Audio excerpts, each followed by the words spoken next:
Hi everyone. How's it going, everybody? I've got Kirill, rather. Sorry about that. And he's a practitioner as well. We're going to ask him some questions. How are you today? I'm good, thank you. How are you, Corbin? I'm great. Thank you for asking. I'm doing really well. I've just got some questions for you real quick, and we'll see where this goes. So first of all, tell us how long you've been practicing. Let's see. I started when I was 20, now I'm 35. So 15 years. That's a decent amount of time. And what got you interested in all of this to begin with? First of all, when I was a kid, I read a lot of fantasy books. Hmm, I did too. So, Yeah. so I got into this world of like where magic was real, where you can change reality, where you can shape reality, bend it, defy the normal laws of humanity. So I wanted to do it. And I discovered that you can change certain things. You can't change gravity, for instance. Hmm. Sure. Yeah. So what are your favorite types of magics to perform? I like visionary magic. That's a very good one. I find that all magic can be enhanced through using visionary means. So that's really good. And what are your least favorite types to perform? Do you have a least favorite type? My least favorite type is angelic magic. Angelic? Okay. All right. Yeah, I I can have live with angels. Yes. that's understandable. Some people have affinities for different things. How has magic changed your life for the better? Magic has helped me evolve as a human being, has helped me meet wonderful friends, has helped me mature as a human being, helped me overcome trauma from my past. Hmm. That's an important one. That's very important. What are some of your major inspirations? I know you mentioned literature and fantasy. Do you draw inspiration from nature or other practitioners as well? I really like talking to friends, other practitioners, co-workers, because they give you ideas you wouldn't have thought about on your own. Yeah, very true, very true. And what do you find are your major strengths in magic? I know you prefer visionary magic, but is there something that you're exceptionally well at that you don't do very often? I'm very good at ceremony magic, Hmm. ceremonial. Okay. And the converse of that, do you have any weaknesses that you would like to shore up over the next few months or years? Yeah, being more exact with my ceremonial magic, with my correspondences, Hmm. well read in magic, because I'm more an action oriented guy and less a theory oriented guy. So I need to read more. Okay. So just kind of honing in and being more precise. Okay. What are your do you have any favorite entities or types of entities that you like to work with specifically? Yes, demonic, and I love Prince Orbus. He's my patron. Awesome. Okay. And what are some recommended practices that you could assign to some beginners? I recommended practices. I think that you should start with energy work and temple Mhm. hygiene. That's very good. Very good suggestions. What is the hardest part about being a practitioner to you? Doing it every day, waking The up and doing it consistency. every day. I love it. It's the love of my life, but still, it's hard doing it over and over. The routine, the grind. Definitely. So, how important is silence to somebody like you? You know, that's a special questions, because most people don't appreciate silence. Hmm. Most people talk and talk and talk and talk and don't listen.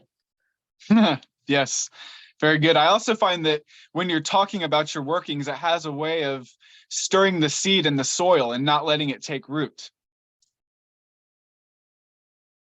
What are some things that a practitioner should avoid? You should avoid starting one practice and moving to another, like starting working with demons and then immediately moving to working with angels. And you can't have one altar for demons and angels. I don't like Okay. it. Go ahead. Yeah, you go ahead. It's fine. Okay. Now, the nature of the left-hand path, people tend to find themselves in an area or a frequency or a state of mind known as the klipot or the klifoth. Could you describe to us how working with the klipot or the klifoth might affect somebody? Okay. So first of all, the klipos are more dangerous than the spherot, the Mhm. counterparts tree of life. Mhm. The klipos are on the tree of death.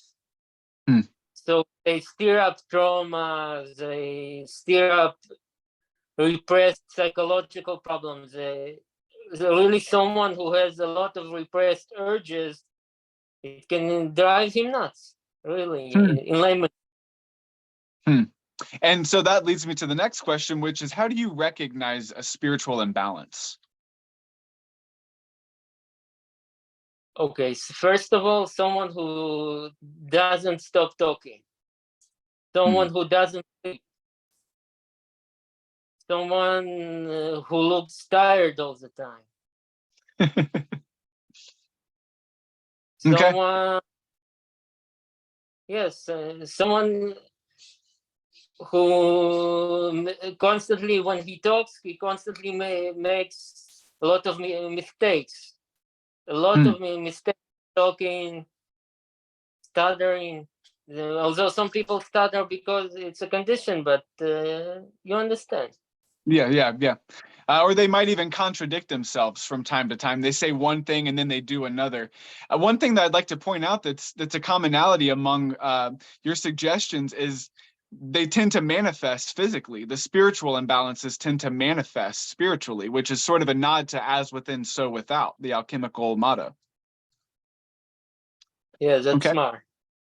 And along with the Cliffot, what about the tunnels of Set? Could you describe what those are or how one might experience those? Okay, so first of all, the tunnels of Sed, they connect two cliffs. Mhm. So it shares the nature of the two cliffs. So you might experience that by meditating on a specific tunnel. You might Hmm. experience that by path walking. You might Okay. also summon the archdemon of that specific tunnel and experience.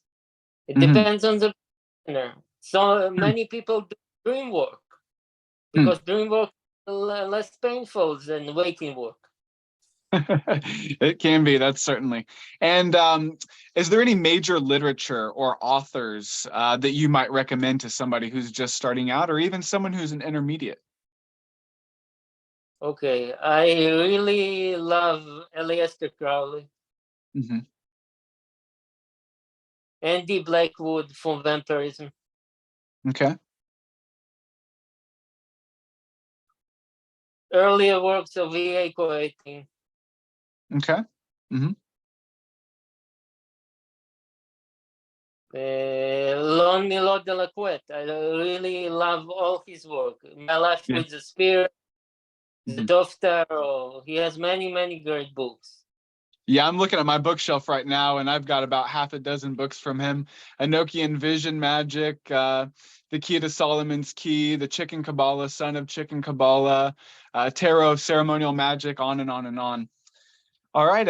Is there anything else that you'd like to add or maybe suggest or perhaps ask me before we conclude this? Yeah, I want to talk about magical collaboration. Okay. Yeah, sure. That's a good idea. What would you like to talk about with magical collaboration? That you should collaborate with other practitioners, but at your level, if you're a beginner, you should collaborate with beginners, not Yes. with someone who's a master, because Mm-hmm. you'll get bored. You'll be out of your league. Mm-hmm. Yeah, or you'll You, be constantly tutoring someone and you'll be able to you'll be unable to grow yourself. Very good. All right. Well, I definitely agree with you. I think that especially as left-hand practitioners, we tend to find ourselves in isolation. But I know working with you and working with some of my other associates, I've had amazing results and I've learned an incredible amount. So I thank you for working with me, and I thank you for coming on to the channel and answering some questions for me. Yes, thank you for having me. Of course. Well, have a good rest of your week, and I look forward to talking to you again soon. Bye. Goodbye.